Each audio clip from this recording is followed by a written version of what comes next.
Hi friends, నేను మీ lucky world. Bhogi రోజు చేసుకునే పులగమన్నం అయితే మీకు చూపించబోతున్నానండి. మేము ఎలా సింపుల్గా చేసుకుంటామో మీకైతే చూపిస్తాను. ముందుగా ఒక గ్లాస్తో 2 గ్లాసుల రైస్ అయితే తీసుకుంటున్నాను. మాకు ఆ క్వాంటిటీ కావాలి కాబట్టి. మీరు ఎక్కువ చేసుకునే వాళ్ళైతే ఇంకాస్త రైస్ తీసుకున్నా పర్లేదు. నెక్స్ట్ వచ్చేసరికి అందులో నేను పెసరపప్పు అయితే యాడ్ చేస్తున్నాను, పొట్టు లేని పప్పు.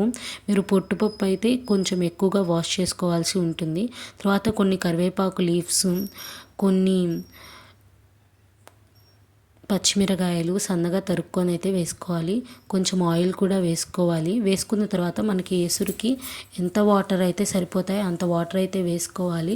అందులోకి కొంచెము సాల్ట్ అయితే యాడ్ చేసుకోవాలి. యాడ్ చేసుకున్న తర్వాత నేనైతే దీన్ని రైస్ కుక్కర్లో పెట్టేసుకుంటున్నాను. ఇంకా మధ్య మధ్యలో చూసుకుంటూ తిప్పుకుంటూ ఉంటే మనకి పులగమన్నం అయితే రెడీ అయిపోతుంది. ఈ పులగమన్నాన్ని మేమైతే చిక్కుడుగాయ టమాటో కర్రీతో అయితే తింటూ ఉంటామండి. ఈ పులగాన్ని భోగి రోజు కంపల్సరీ అయితే వండుకుంటారు. ఈ భోగి రోజున పులగంతో పాటు చిక్కుడుగాయ కర్రీ అనేది కంపల్సరీ అండి.